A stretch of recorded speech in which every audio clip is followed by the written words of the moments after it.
Powernomics Thursday, and to celebrate Powernomics Thursday, you guys know that we get the chance to speak with and hear from the one and only, the extraordinary Dr. Claud Anderson. Now, Dr. Anderson, not only does he love you and love Black people just with all his heart, but he's also the author of a lot of books that everybody should have your kids reading during the quarantine. The books are called Powernomics, Black Labor, White Wealth, The Black History Reader, Dirty Little Secrets 1 and 2. His website is powernomics.com. And so, Dr. Anderson, I want to ask you to get started. How you doing today, sir? Oh, I'm fine. I'm fine. And I still got two motivating factors that drive me in front of the screen every Thursday. That's you, about 50%. And the rest, I have this uncontrollable desire to be able to be with Black folk and try to prep them to be able to survive and prosper in our society. I've been like that ever since I was a young boy. And I know I get criticized. People say, Dr. Anderson, you're a racist. All you ever talk about is Black folk. I say, you're absolutely right. You're Johnny Skinny right, because I love Black folk, even though some of them, half might not be worth a quarter. But I love that other damn half because they did something else. I just love Black folk. I miss them. I miss the Black communities. Well, you know, I tell you, I agree with you, you know, and I remember I heard, I think it was Farrakhan I heard say this one time where he said, Black people, he said, y'all are difficult people to love. He said, and it made me think about it. I said, you know, because I'm thinking like, because some of my people are a little bit crazy. Some of my people are real damaged, you know, and it's real difficult, you know, like I always want to help as many people as I can. But then sometimes, you know, you just run into situations that don't make no sense. Some folks you got to cut off, you know, and I just had to start telling people, I said, look, I'm a good person, but I'm not trying to let nobody exploit me, use me, or whatever. And so I think that when you talk about loving Black folks, I think about what you always talk about the importance of staying on code. You know, why we can't just say I love Black folks no matter what they're doing. If Black folks are acting out of pocket and acting ridiculous or whatever, or embarrassing themselves in the community, you have to draw a line. What do you think about that? Right, and that's compounded by the fact that you got a lot of Blacks out here who are totally adamantly opposed to Black folk. They have a negative attitude about their own people. They suffer from a neurosis. It's called Samboitis and angiomitis. What they want to do is to please white folks, regardless of the circumstance. They see any Black person that's sounding off in favor of Black folk, advocating that Black folk have a positive Blackness about themselves. And as I indicate, not only that Blacks need to stand up and profess that they are exceptional people, they're special people. There's nobody on this earth like Black folk. You're exceptional in all respects, and especially in this country. And that's to stand up, don't let anybody use anything that negates you or subordinates you or makes you equal to all other groups. People say, well, Dr. Anderson, you know, Black folk ain't better than nobody else. Yes, they are. I said, my mothers tell me, you can't say you're better than everybody else. I said, you damn skinny, I can. I said, Black folk built the damn nation. They're entitled to better, more respect. But I want Black folk like your listeners, tell them all, watch out for two groups.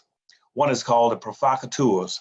There's some Black folk that get paid to go out and try to degrade Black folk, particularly those Black folk who try to come to Black folk assistance. They're always trying to find something negative. And even if there's no negative things to find, they'll try to fabricate some just to try to pull that Black folk down. They're paid. They're either paid by the dominant white society, or they're paid by some of these various gender groups, or non-gender groups, or neutral gender groups, or handicapping groups, or poor people. They're paid to try to either subordinate Black folk or make themselves equal to Black folk. And the other group, as I say, to watch out historically for the Sambos. Sambos, they'll always show up and on any television screen or any movie. Just watch Trump. Whenever Trump speaks, you always see right behind him, you're gonna see one Sambo sitting there, one Black face in the crowd. Or you go to the Fox channel, you'll see Sambos on there all the time trying to be broadcasters. Those people are paid to sell out their own people. And they get away with it because they know in their own mind what the white folks have been telling them, saying, you know what? You can sell your people out. Like Dr. Anderson said, they don't have any money or resources. They can't reward you or punish you. So you can say anything you want about them anytime you want them.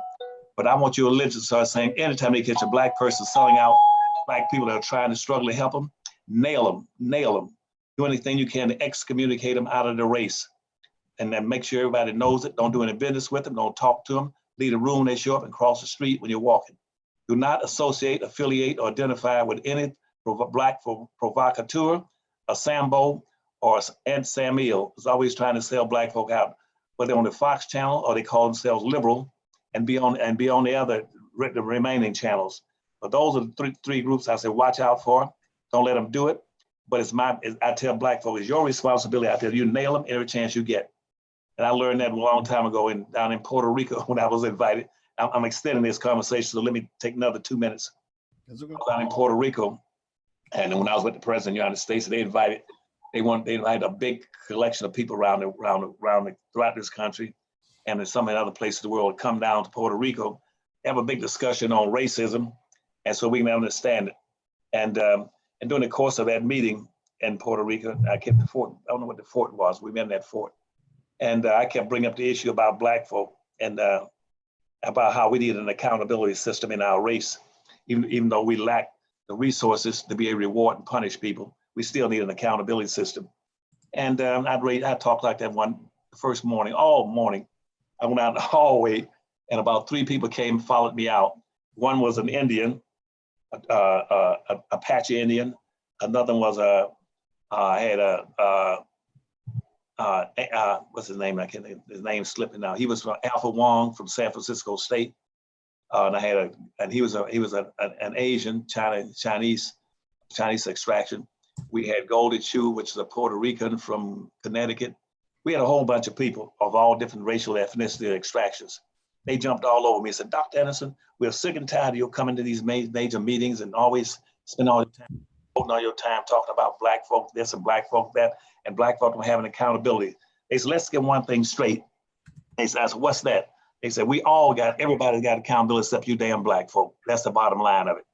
I said, what do you mean by that? And this Apache Indian said, Dr. Anderson, even though you might see these Western movies where you always see the cavalry and you see 2 or 3 Indians leading them out as scouts, trying to take them back, show them where the rest of the Indians are hiding. They said, we had a rule though in accountability in the Indian tribe. He says, any Indian began to develop an attitude about selling his own people out and going with the whites or going with the military or going with the cavalry. They said the rule was this: if he ever showed up back, it was an Indian camp, bringing the troops back, whites men back, he said with the first arrow we shot would get him. To always kill the Indian scout first. Get him if you don't ever kill another cavalryman, get the Indian scout. They said they said the second thing, if he doesn't ever come back trying to sell you out, he want to live with support white folk, make him move out of the Indian camp and live outside the fort. So if you ever watch these movies, you always see some little teepees all around the fort. That's what they meant. That means if you're going to sell out your people, you have to get out of your tribe and go with white folk and live with them. He said, and Bustamante, who was a Chicano at that time, she says, we have the same rule. Our rule is that anytime you try to sell Chicanos out, our rule is that we make a basic decision. Always go with your own people. Don't ever leave your own people to go support somebody else.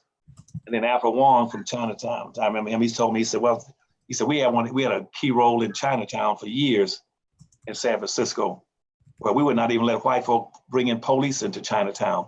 We said we have our own police, and that's what I tell black folk to do, get their own police force. Don't have anybody else, don't be hiring white cops trying to get a balance of representation on the police force in your own community. You get 100% black, live there, just to be 100% black on the police force. But anyway, he says in Chinatown, the rule was that if you ever sell a Chinese person out in Chinatown, he said the rule was you had to get out of town before the sun went down. If you stayed in town after the sun went down, 9 times out of 10, you floated in the bay with your throat cut. They said we had 2 groups. One was called the hatchet men, the other was called the tongues. They were waiting for you when the sun went down. They said, you black folk got to learn how to have your own accountability system. And so we'll make a long story that was real long, make it short now, is that we have to have some accountability. Anytime you see a black person on the TV or any place selling out, it's people for the benefits of other groups, somebody other than black folk, nail him any way you can nail him. Excommunicate him out of the race, or deprive him of his resources, or deprive him of an income, but you nail him for trying to sell out his own people. And that's my end of my little long story, which I tried to make short. No, I don't think it's a long story at all. I think it's a story that needs to be told because I think that we don't, I think we as a community don't know anything about what it means to be on code, things like that. And I think that, when you talk about dealing with enemies, one of the things I've learned about warfare is that when you're dealing with your enemy, you got to realize you got enemies both foreign and domestic.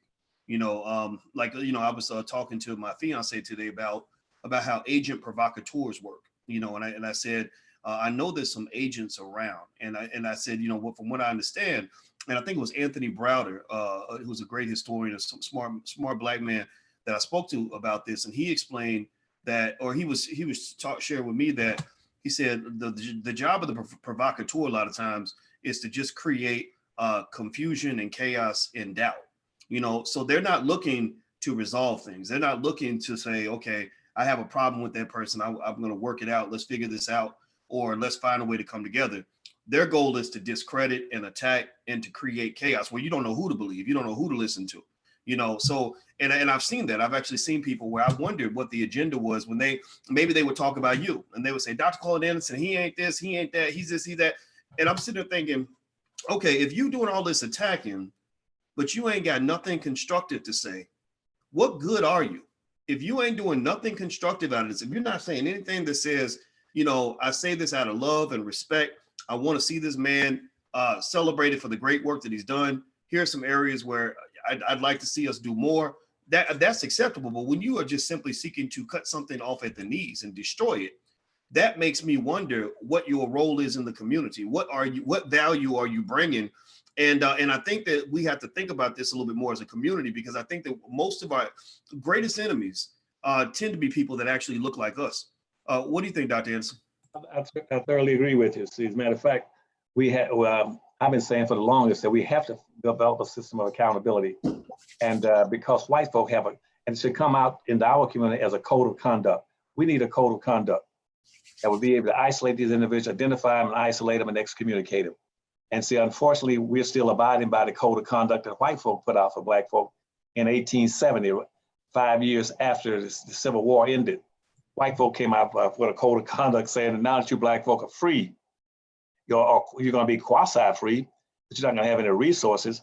You're going to be quasi-free, but a few of you might get a few jobs in the public sector. And if you get a job in the public sector, here's what you must remember. 3 things. 1 is do not try to advocate anything for the entire black race as a group. Anything you want to advocate, it must be on an individual basis.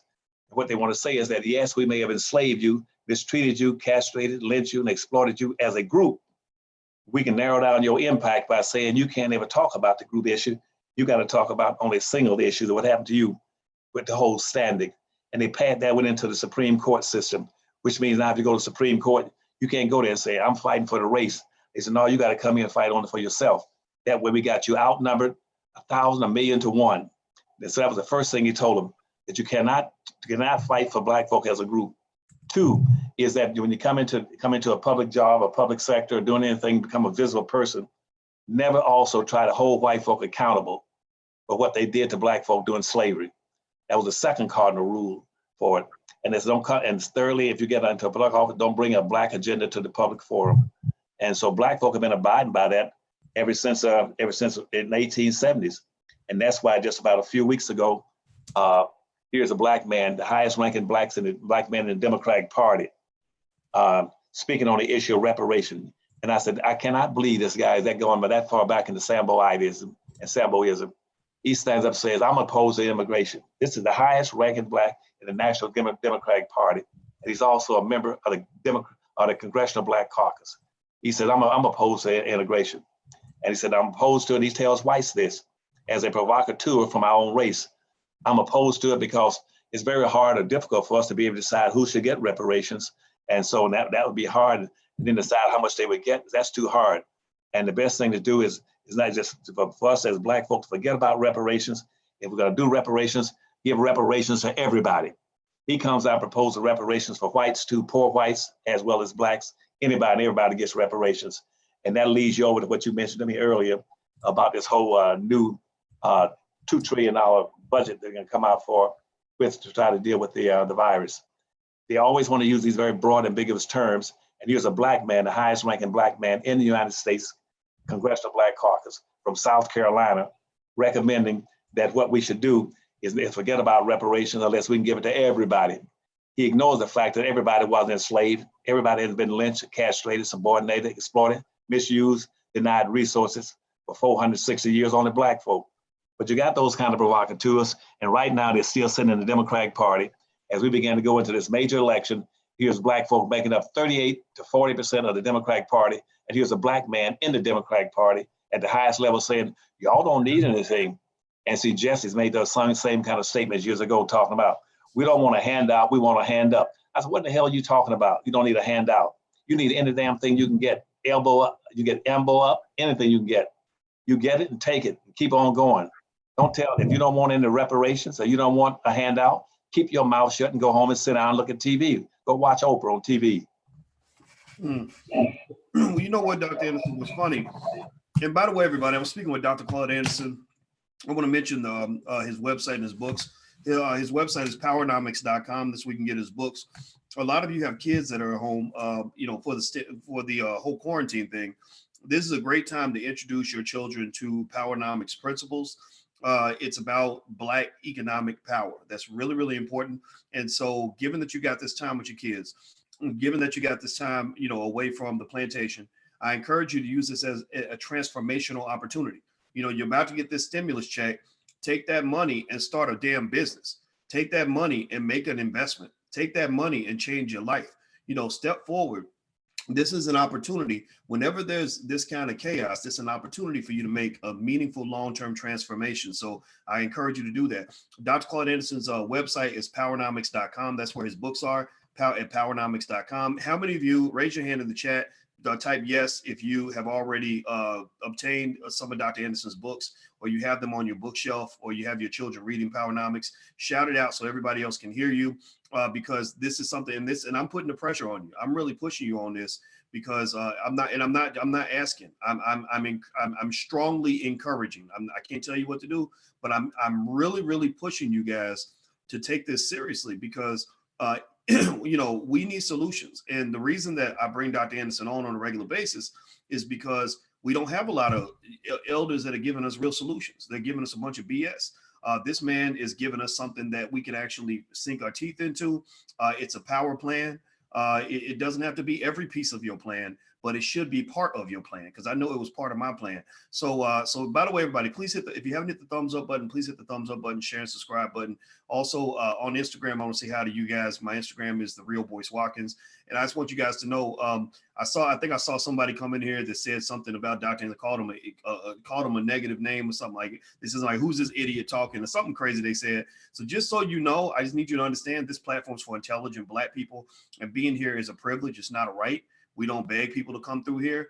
If you jump out a code too far, you're gonna have to go. You're gonna have to go, because intelligent and productive Black people are talking, and the coons need to stay out the door. So you can go somewhere else. You're welcome to do that, but you are not going to be allowed to stay if you come up here and show an ounce of disrespect. You can disagree with Dr. Anderson, but you cannot disrespect. We will not allow that. So if you agree with me, if you are okay with what I just said, then somebody type amen in the chat, because that's what we believe. It's time for us to get serious as a people. It's for us to be taken seriously. You won't be taken seriously until you become serious. So Dr. Anderson, let me ask you this question. Let me tap on that for you. To that point. If anybody calls in on your show and tell you that they disagree with me and call me a bad name, you tell them, first of all, go back and look at, tell them to pull out their resume, pull out mine, and then compare them. If you have not had the educational experiences I've had, I got 6 damn university degrees, okay?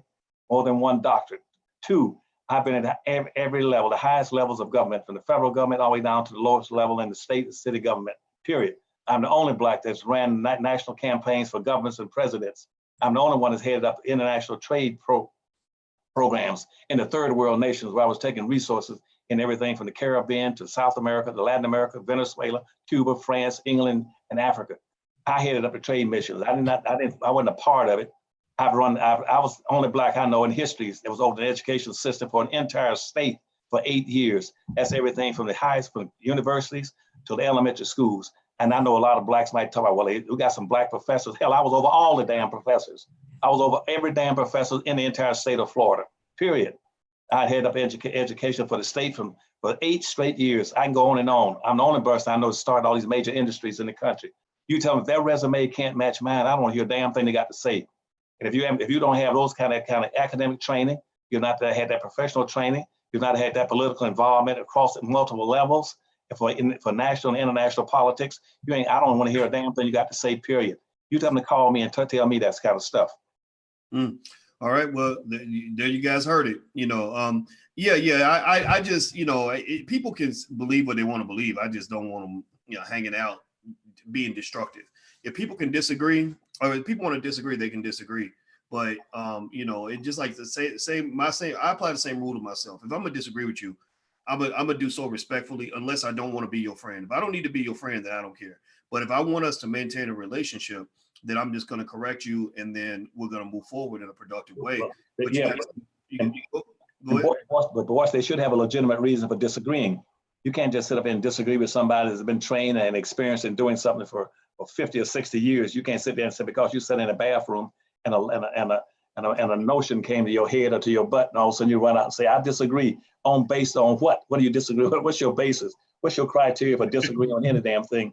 If you haven't got a healthy, strong, intensive background in economics and politics and education, then don't disagree with me. Just keep your mouth shut and keep on going and keep doing what you've been doing for the last 50 or 60 years for yourself, but don't take any of my people with you. If you're stuck on stupid with Gorilla Glue, don't try to take some other blacks with you. You go down the road by yourself. Well, I say disagreeing is one thing, but discrediting and disrespecting, that's not something that benefits anybody. So I'm not interested in any of that. And so Dr. Anderson, let me ask you this. So right now we got this whole stimulus thing. Congress just passed the biggest stimulus package in history. We are in historic times. Right now, just to draw the picture for everybody that's watching, historically, the unemployment roll was I think 3 million people applied for unemployment for the first time. The previous record was like 680,000. So we're talking about historic levels of unemployment at the level of a Great Depression. If you compare it to the Great Depression, we're kind of there in terms of unemployment numbers. GDP is expected to sink at a level that matches the Great Depression. The stock market decline has sunk to a level that matches or comes close to matching the Great Depression. So we're running into really tough times. The government's trying to pull us out of it with stimulus and everything else. Everybody's gonna get a check, stuff like that. And I figured with you as a person who understands economics and politics very well, you might have some thoughts in terms of how Black folks might view what's happening now and how to best respond to what's going on, in the world. Well, thank you. And I will try to respond. First of all, when they use that collective word called we, then Black folks can understand that does not include them. That's not inclusive of Black folk in anything. The we and us and our, that is talking about everybody but Black folk. If we go through that stimulus package, you have to understand, they start talking about, for instance, we're gonna pick the most vulnerable people in the society, and we're gonna reward and recognize them and give them some money. And they're not talking about Black folk. They're talking about, well, we're talking about poor people. Well, there's a vast difference between Black poverty and white poverty in this country. So just because somebody used the word poor people, don't you buy into that collectivism, that ambiguous grouping that they use. Because right now, the median family income for a white person in poverty in the United States is about $19,000 or $20,000 worth of net worth, period. That's what it is. Black folks, the net worth for the typical Black in America in poverty is about $2,000. We got over 38% of all the Black people in America right now are beneath the damn poverty line, period. Another third sitting on the poverty line, which means that if you put that third together, you got 68% of the Black folk in America right now that are almost null and void because they don't have any money and resources. And they either on the poverty line or beneath the poverty line. There's a vast difference between white poverty and Black poverty. Don't get confused by white folk talking about we're going into the poverty. We're gonna help poor people. They're not talking about Black folk. They're talking about poor whites, basically, because poor whites got almost $20,000 worth of net worth. Black folks something like $2 million. And pretty soon, that's in around 10 or 20 years, Black folks' net income worth is going to be down to about zero. As a matter of fact, start talking about how does it impact Black folk.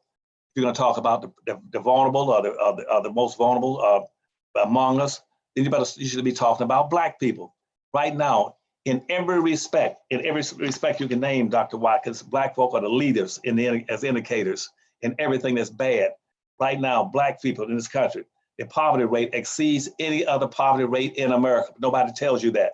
The second thing, is the rate of incarceration in this country. Rate of incarceration is over 51% of all the people in prison are Black people, even though you make up about 13% of the population. So if you start talking about doing something for the criminal elements or people that's been misused, abused, and denied justice, you better start with Black people. Black people are the ones that make up the incarcerated group. You start talking about victims of homicides right now. Black folk got the highest homicide rate in the United States, far exceeds whites.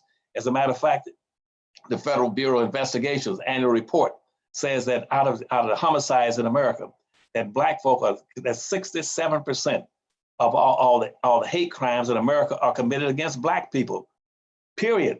It didn't say it's against Asians, Arabs, Indians, anybody else, midgets, one-legged, one-eyed people. It says against Black people, 67% of all the hate crimes. But nobody's gonna identify this. You gotta start prioritizing and indicating things based on a ranking order of oppression, misuse, and injustice. You start talking about things like the denial of access to money for loans and mortgages. Black folk lead are #1 denied people in the country. We start talking about obesity. Black folk are the #1s with health problems in the country, with diabetes and stuff like that, obesity and diabetes. Black folk also the #1 leaders in the country in death sentence, the misuse of the death sentence. I can go on and on. Black folk are #1 in everything that's bad. Black folk right now, Black folk are carrying, Dr. Watts, because they're carrying 7 to 8 times their fair share of everything that's bad. So you start talking about putting out a recover budget or $2 trillion budget for the most vulnerable. Who are you talking about? You're going to talk, you put it in very broad terms. So we're going to give everybody what you just said. We give everybody $1,000 to $1,200 to $2,000. That doesn't mean very much to no damn Black people. For $1,000, you can give a one-time shot. You can give $1,000 to white people who got a net worth that's almost 3,500 times greater than Black folk. The average American right now, across the board, the average American has 3,500 times the wealth of the average Black person. You're going to give $1,000 to each one and pretend they're equal. The worst thing you can do is to pretend that somehow that unequals are equal. That adds insults to justice, point one. Point two, the worst thing you can do is try to pretend that somehow that all people have contributed equally to the development of this nation. That's the second biggest lie that was ever told. Black folk would develop this nation with their labor way before 99% of the people ever arrived in this country. I can go on and on, but watch those very broad in terms that they're going to use in that budget. They start talking about who's going to get the money. They start talking about, well, we're going to give it to small businesses. They're not talking about Blacks. Hell, Blacks have less than 1% of the damn businesses in the country. Even Hispanics that came in the country, been here less than 40 years. They got 3 to 5 times more damn businesses than Black folk, and the more income in those businesses than Black folk. They haven't been in the country for 30 or 40 years. Asians right now lead in income streams in the United States, in income and businesses. Mm-hmm. 1 out of every 10 Asians in business. And Asians, they've been in this country less than about 35, 40 years. So let me jump in and ask you about that. And I'm sure, because a lot of people I'm sure have that question too. What do you think about the fact that when the coronavirus started off and Trump started calling it the Chinese virus because it came out of China, which I didn't really care, but some people saw that as racist, whatever. But they started actually passing legislation to give economic aid and other forms of support to Asian businesses because they felt that they would be discriminated against. I don't know about you guys. You can tell me, give me a yes or no in the chat how you felt about it. But I was a little bit offended by that. You know, I was one of those people that said, you know, wait a minute. So you got Black politicians, and you even have Black politicians pushing for aid and support of Asian businesses, and they ain't never done that for Black businesses. What are your thoughts on that, sir? But you just hit the nail right on the head. Again, you got Blacks in every respect, even when they've been incorporated into the political structure, they're still anti-Black, and even though they're Black. Just like during the Obama administration, while he was in order, and he had his vice president, which was Biden, to go out to California. To guess what he did? He went and gave $500 million, which is $500 million. Again, guess who he gave it to? He gave it to Hispanic businesses out there. Not 1 penny for Black folk. Nobody ever gives it any benefits to Black folk. They use it very broad and ambiguous terms. Somehow, we're gonna give it to poor people, to minorities. What I want Black folks to start doing is be opposed to anybody use these very broad, ambiguous terms when they started talking about benefits and resources, because they use that as a cover, as a hide, like Mandrake the magician. They pull something over your head so that you can't see that within that context, Black folk can get shut out and stay on the bottom. And right now, all the benefits that are going to be coming to anybody during this crisis. They're going to use very broad terms. Not one person, not one politician, Democrat or Republican, or even Trump or anybody else, going to come out and say, here's what I'm going to do specifically and solely for Black people, period, because they're carrying the heaviest load. But you always got this obsession in our society politically to say, well, whatever happens, we're always going to take we're going to use that old farmer analogy when they say, when it's city slicker asked the farmer once, but all those rocks and all those bricks and all that wood has to be moved down the road. You only got 2 horses and 1 little wagon. How are you going to move all that stuff? And the farmer said to the city slicker, the wilderness ass is going to pull the heaviest load. The wilderness ass will pull the heaviest load. They use that in economics and politics. I'm just telling you that from the national and international level, when I carry up trade missions, Black folk in this country are viewed as being the wilderness ass. They carry everything. That's why when they're used as a platform in this society. Black folk are a platform. So that means that any group coming to this country for immigration purposes, coming in, they come in above and over Black folk. And they're going to use Black folk in the same way Black folk have ever been used, as a platform to ingratiate or to elevate anybody but Black people. Let me give you an example. During slavery, Black folk had a specific value. And let me go back up a second. We got groups march across America called Black Lives Matter. Nobody ever asked, what you mean when you say Black Lives Matter? Matter to whom? To whom do Black matters? The damn shit doesn't matter to whites. Otherwise, it would mean you're shooting Black folk and castrating and lynching them. Black folk right now hold the world's record for being the most longest enslaved people on the earth for 460 years and still on the bottom. They're still classified as an permanent underclass by the United States Department of Commerce in 2014. 6 years ago, they're still classified as being totally on the bottom, exactly where they were during slavery. Now, when you hear these group marches with Black Lives Matter, your question should be, matter to whom? And for what? And what you have to go back and say, let's go back to slavery now. Black folk had a value during slavery. You know what the value was, Dr. Watkins? The value was Black was Black's bodies, Black bodies. This country invested almost $8 billion. The highest amount of investment of money in the country during slavery was in the purchase and buying of slaves, period. And that they had about 5 million Blacks, like when slavery ended, they had already invested over $8 billion just in owning slaves. Now, what was the value when they said, what did you say, Black Lives Matter? They did matter. What did they matter? They mattered to the slave owner. They were cash value, point one. Point two is that what they paid for a slave and what they wanted to get back from him in return was of at least minimally a 15% profit margin for every slave. Every year, the slave master on average would spend about $5 on feeding and clothing a slave, but he wanted that slave to be able to produce at least a 45 to 50% return so that he can make a profit off of it. So Black Lives Matter because of what? Because what they represented in value and slave as an asset. They were a cash asset. Point two is that the stock market in this country was regulated off of Black folk. Now in this budget, you're gonna be talking about following this crisis now, the $2 trillion they're gonna be talking about allocating it. They're trying to save Wall Street. Nobody tried to save Wall Street during slavery. Blacks were the Wall Street. At the back of a Black was where the value was. We didn't have a Wall Street at that point in time. Only Wall Street we had was a little neighborhood in New York where Black folk were forced to live, was called Wall Street. They had a brick wall there with Black folk, slaves were behind that wall. And that's where the Wall Street concept came from. That's where you talk about Wall Street. And that's what, and so the Black folk were the Black folks' backs. Black folks' backs was a labor in this clan, in this society. That the stock market was regulated off the value of a slave. As the value of a slave went up or went down, so did the commodities on the market. They went up and down: corn, tobacco, rice, indigo, based on the value of a slave. That's where that Wall Street concept came. Now in this budget they're gonna put out, again, Wall Street gonna get the money. But now because it doesn't pertain to Black folk anymore. And when small businesses, You that's talking about white folks and other ethnic groups got the business. Blacks own and control 1/2 or 1% of the businesses. They aren't getting very much out of that. You start talking about money for those who are the most vulnerable. And poor whites have about almost twice, 10 times what $1,000, the value of a net worth of a poor white person in poverty.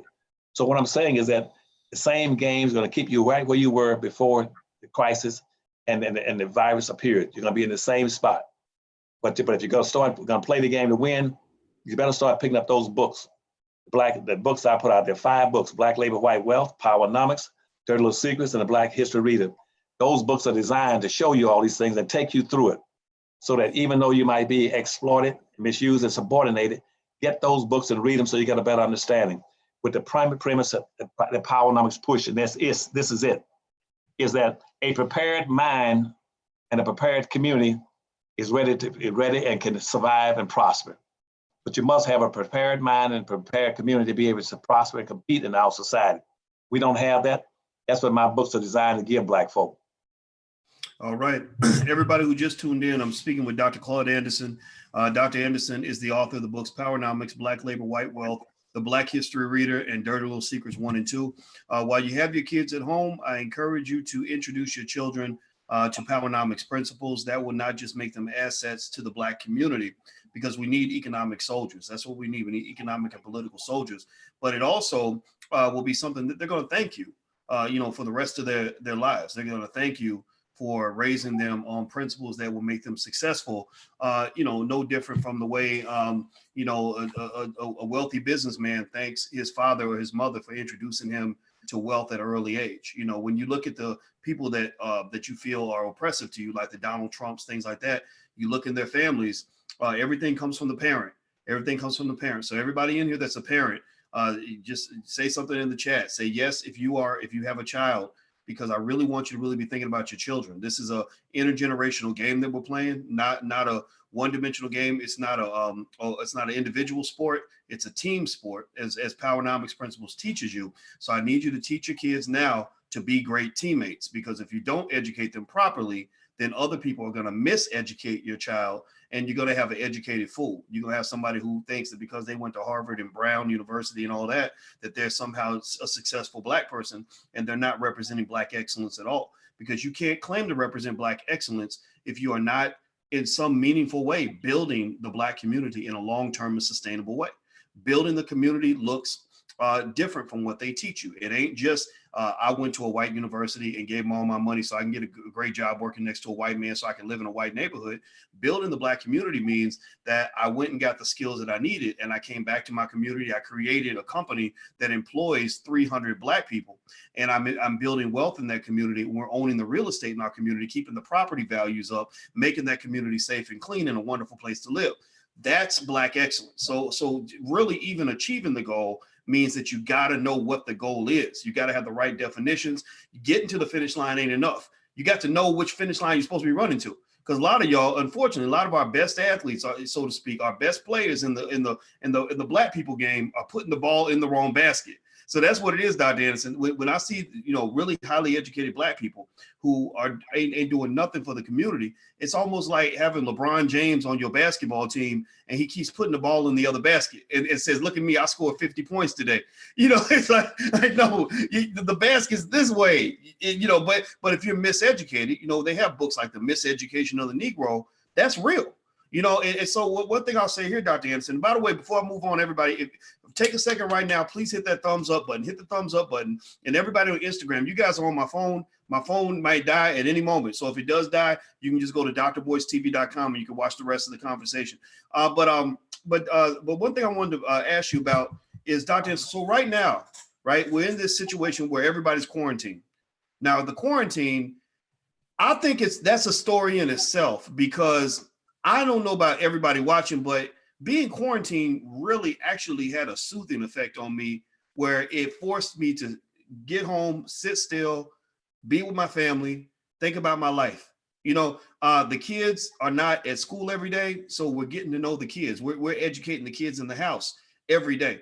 And I think that what Black people can do, and I'd like to get your take on this, Dr. Anderson. I'm not even going to frame it as a question. I'm just going to make a statement.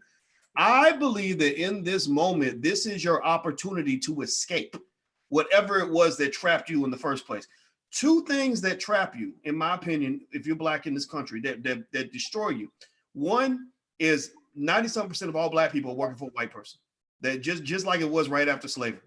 You know, I think that if I'm trying to get away from that, if I'm one of these millions of black people who hates working for white folks every day, I use some of that stimulus money to learn how to start a business, right? Or to figure out a way to make that transition, right? Two, another way that we are negatively affected. Our kids every day are going to school being educated by white people who hate their guts and who are teaching them the wrong stuff, ain't teaching them at all. So the kids come out all mangled and messed up. I mean, just all over the damn place. You know, brains ain't even working right. And we still somehow stuck to this idea that white people are better at educating black people than black people could ever be. That's an inferiority complex. So if I'm a parent and I'm in that situation, I might be strategizing on ways to use this opportunity as a chance to just change everything. You know, make a flip. Like you've been in this abusive relationship with white supremacy all these years. Sometimes, you know, so now, you know, it's like how you have a wife who's in an abusive marriage who waits till her husband goes out of town, and then while he's out of town, she packs her stuff and leaves. I think that while they're letting you come home and be with your family, that maybe you make a long-term transition so that maybe you can move on to a different life. Maybe you're running a business now. Maybe you're working from home, or you're working online, or you're educating your kids through a homeschool network. What are your thoughts on that, Dr. Anderson? I think you hit the nail on the head, because what you're really advocating is that we should need to reverse what we started doing in the 1960s. And we started with the civil rights movement. What the civil rights movement did was strip black folk of all their resources, strip them of their communities, strip them of the ability to be independent, self-sufficient, and to be able to rely on themselves, to be able to provide the basic necessities of life, right where they live, right in their own neighborhood. And see, what's happening now is that we are extremely vulnerable, because right now we don't have one single black community in America, period. We're 100% consumers now and almost zero producers. We don't have it. When I was a kid, we had communities, we had doctors to be able to handle medical any kind of viruses or medical interventions or attacks on the body, or accidental, whether it was inflicted. We don't have that anymore. There aren't very many black doctors in the black community in America anymore. They're not. What happened? All our black engineers are gone because we don't have a community. We don't have black doctors. If you go right now to the hospital, most of the people are going to be waiting on you are not blacks. They're Indians and Arabs and everybody else coming to the country. You don't have a community, and so you're very vulnerable right now. You can't sustain yourself. You don't produce very much of anything. And where are the major black grocery stores, supermarkets? When I was a kid, we had supermarkets and grocery stores. Right now, in the midst of this crisis, where are black folk going to get their food? Where are they getting it from? Where are the black folk going to go get their medications for any regular illness, common illness they already had before the virus even arrived? Where are they getting their medication from? They don't have the drug. Where are the clinics and the hospitals in the black community? We used to have black hospitals and black clinics. We used to have black doctors and nurses. We used to have black drug stores. We used to have black grocery markets, supermarkets. You don't have a damn thing now. And so you're very vulnerable, very vulnerable. You're sitting there now where they quarantine you, saying stay in your house. And even you get out, by the time you get out, you got to go to somebody else's neighborhood across town or someplace else to get it. Black folk are in extreme danger right now. And that's why I've been advocating from day one that we started rebuilding these communities. And Martin Luther King, it dawned on him right before he got assassinated, what I'd been saying about 8 years before he got into that situation. I was always opposed to social integration, because what you said by social integration is that we can never be anything unless a black child is sitting next door to a white, in the same classroom as beside a white child. That through osmosis, if a white child is sitting there, the learning will creep off a white child, crawl across the floor, crawl up a black folk's leg, and enter his head if he's black, sitting next to a white person. That's called social integration. That black children cannot learn unless they're sitting beside a white child. That I was totally opposed to in the 1950s. I still oppose it. Black children can learn. They can be effective. They got good black teachers and instructors. They got a good, healthy educational environment in their own community.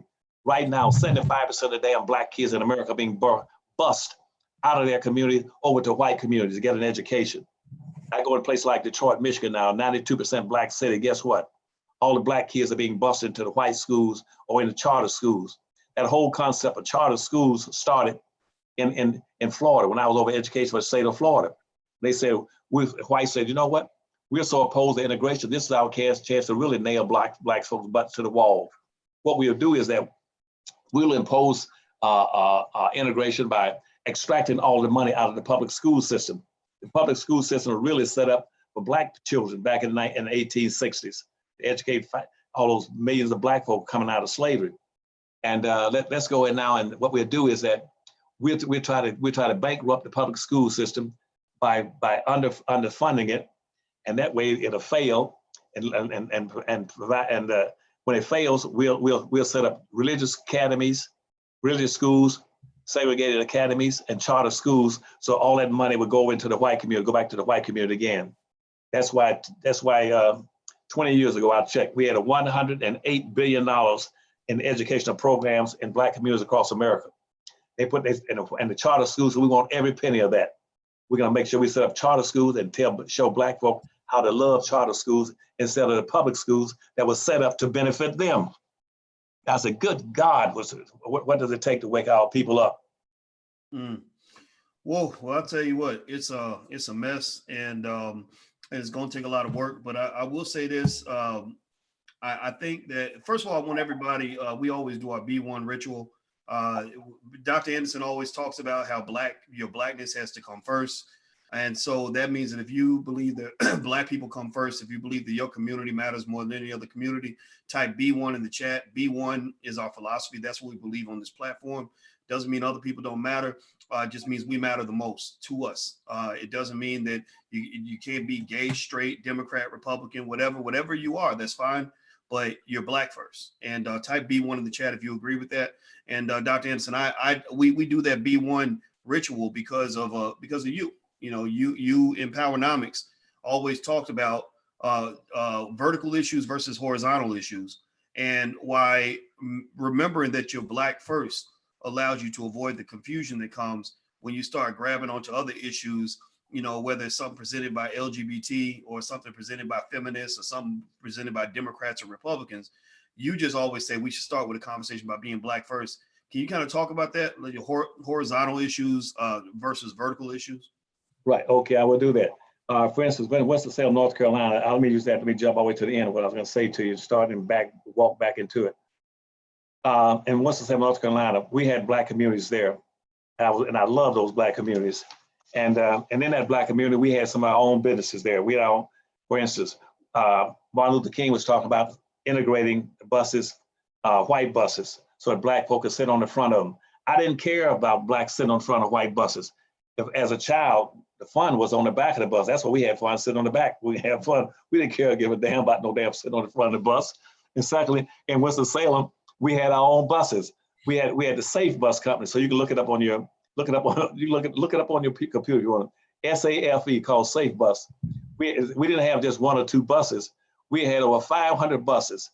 And our buses were not only service the black neighborhood, it serviced the white neighborhoods too. And guess what?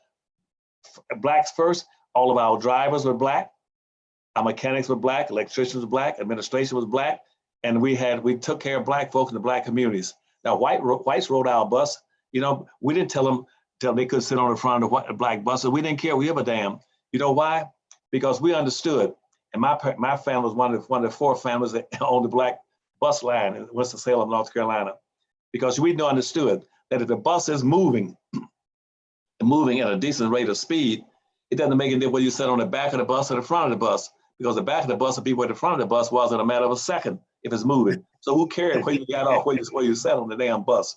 But what we cared about was that who was collecting the money from the bus for fees and for paying to ride the bus. That money went into the black pockets, went into our corporations, our businesses. That's where we hire our own people. We had our own not on bus lines, we had our own cab companies. Whites had 3 cab companies in Winston-Salem. They had the Bluebird and the Yellow Cab.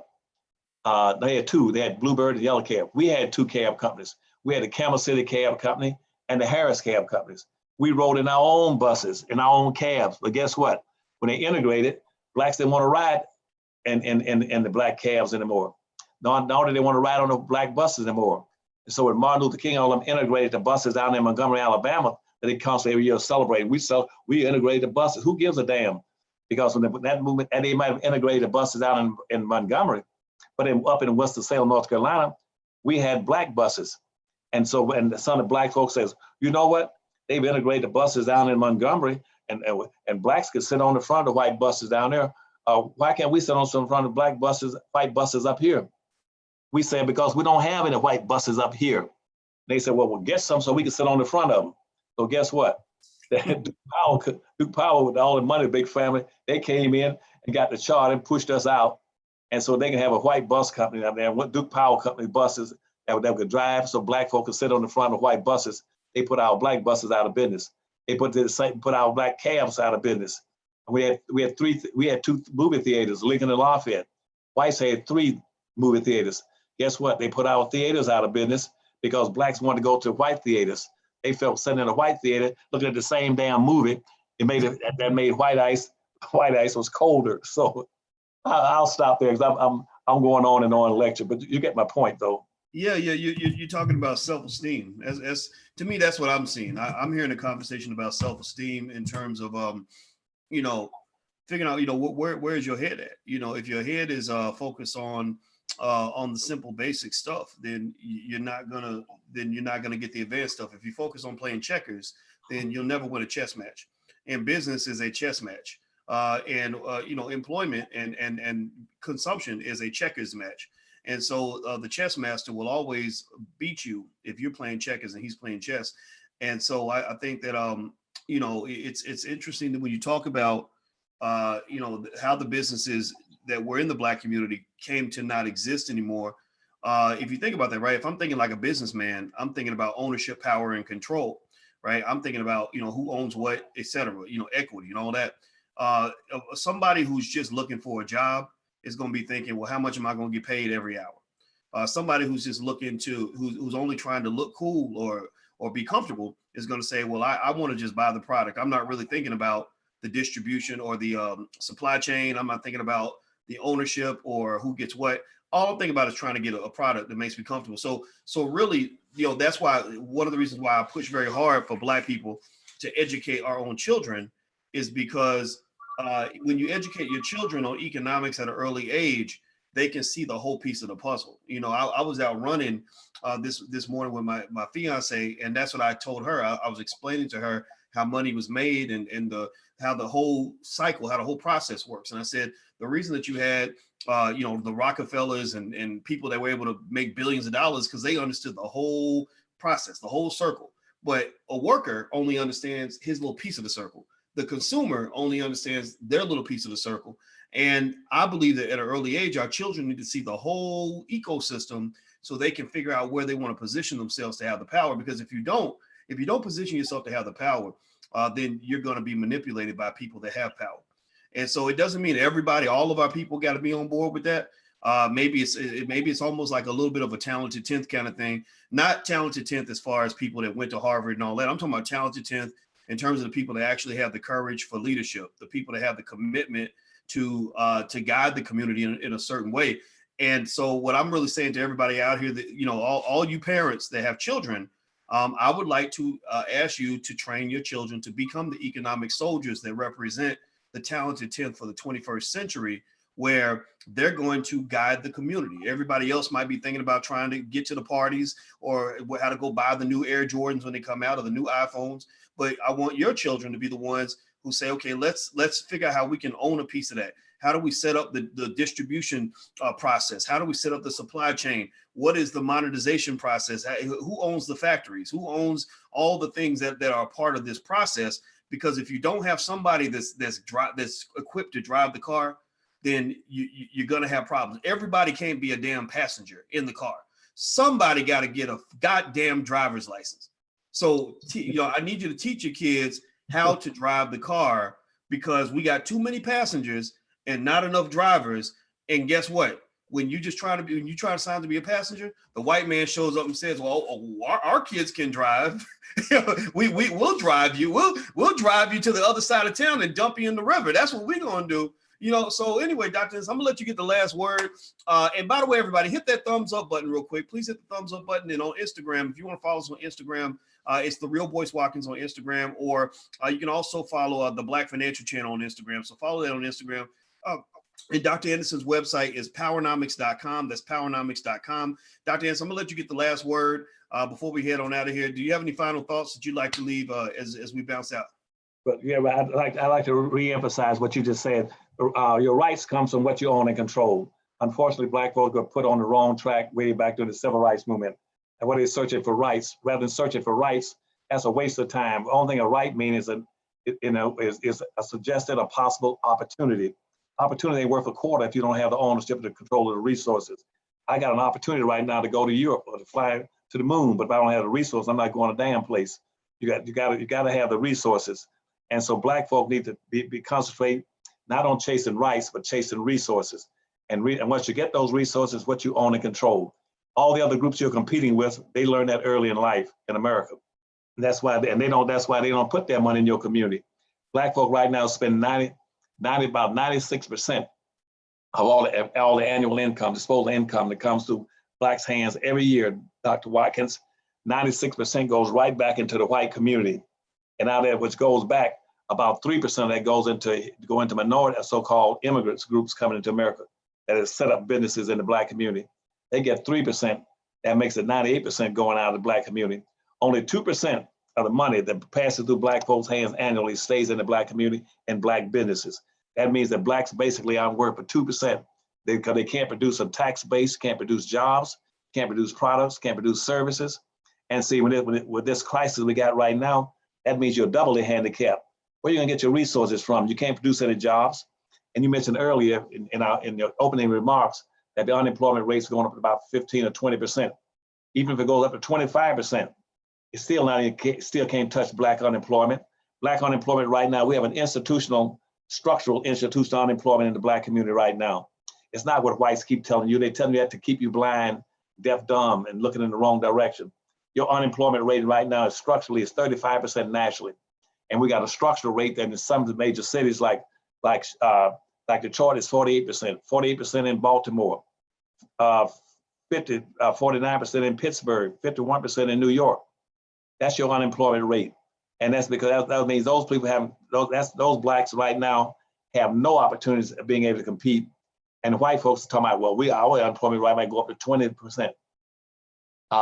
That can't even touch Black unemployment, because what Black unemployment really amounts to, nobody wants to call it that. I'm telling you, because you have a business school, it means it's called joblessness. See, in the Black community, unemployment is really joblessness, because see, all the other people work for their own businesses. 95 to 96% of all the Asian, Arabs, Hispanics, and whites work in their own businesses in their own communities. 98% of all Black folk work either in some level of government or in other people's communities. So it's joblessness. If you get your businesses where you hire your own people, you don't have to depend on whites for anything. And so I tell Black folk, it ain't about hating anybody. It's about learning to put your self-interest first and make sure your money bounce 8 to 12 times in your own community before it leaves. That's why Chinese right now, Chinese not gonna hire the Black folk. You ain't not gonna find any Black folk working in Chinese restaurants and Chinese neighborhoods. You go to Chinatown, any place in America, you're not gonna find any Black business in Chinatown. You're not gonna find any Black businesses in Jewish towns. You're not gonna find any Black business in Detroit, in Dearborn, in Arab town. You're not gonna find any Black business in Little Cuba, Little Havana, in Miami. Nobody would hire Black folk, not that Blacks put up business in their community. We got it backwards. And Martin Luther King figured that out right before he got assassinated. He said, I have to admit I was wrong. You cannot have social integration in America until you have economic integration. You cannot have economic integration until you begin to redistribute some of the resources and money back into the Black community. And then right after he got assassinated, he said, what I've done is lead Black folk into a burning building. And that's what I've been preaching in my books. All my books teach you how to play this game and learn how to play it. It's called a library pack. So I'm gonna get out there and read those books. And don't worry about criticizing me, because I don't say what all the rest of the people say. I'm not trying to get along with whites or anybody else. The only people I'm trying to get along with in America is the same people I've been trying to get along with all my life.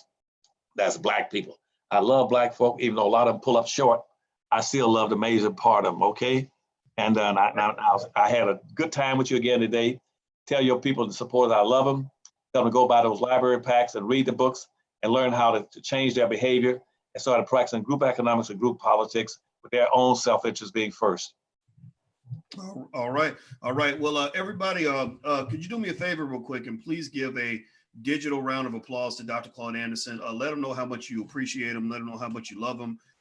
Just say something in the chat. Thank you. We love you. Something like that. Just let him know how you feel. It's very important we do that. Also, his library pack, which is $99 for all of his books and the DVD, is at powernomics.com. That's powernomics.com. So take a visit to powernomics.com. This is the perfect time because you are home quarantined right now.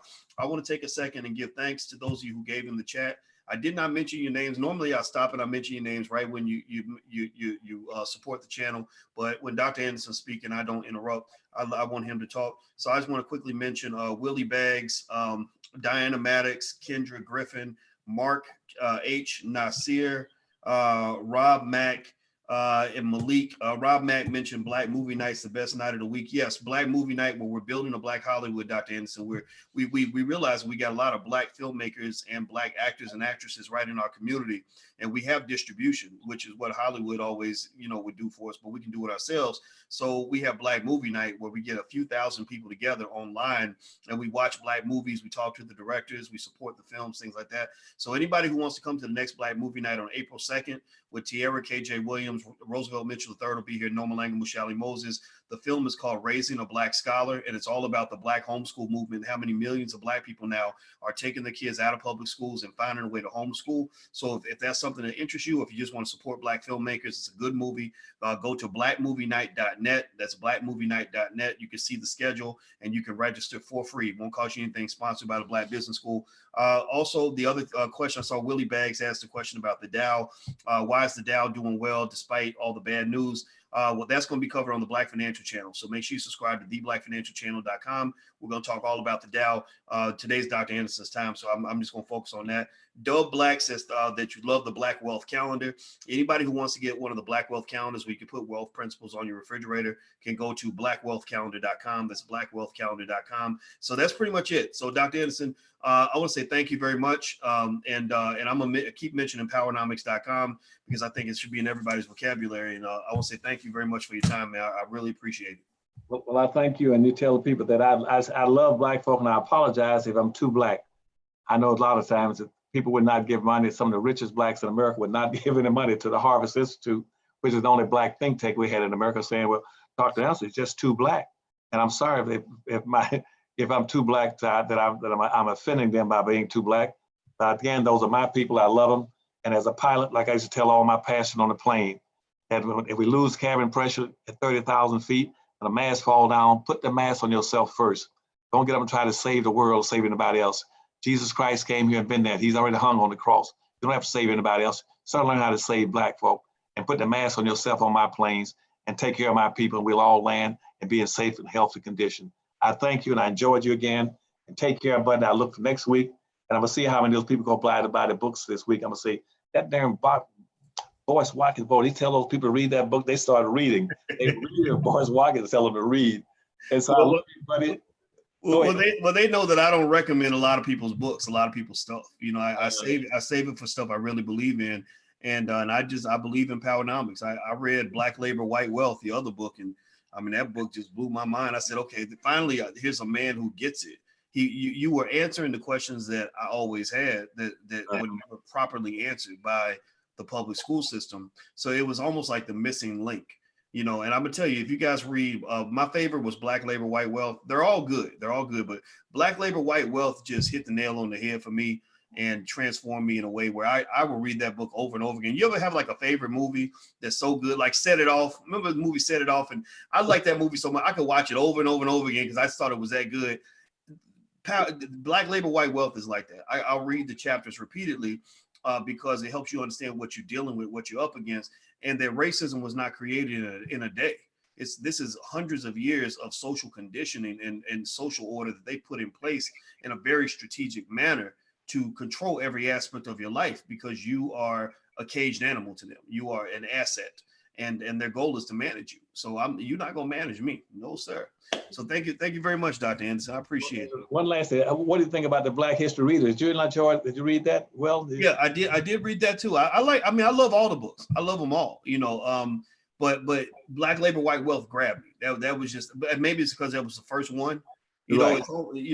But the other, all of them are good. I think the Black History Reader, that should absolutely replace history class for Black people. And why the hell you got your kids going to school learning how to honor George Washington when he used to beat slaves and rape Black women? And, come on, that don't even make no damn sense. So Black History Reader to me is that's what we need to do. We need to control all of that. Just take it all over.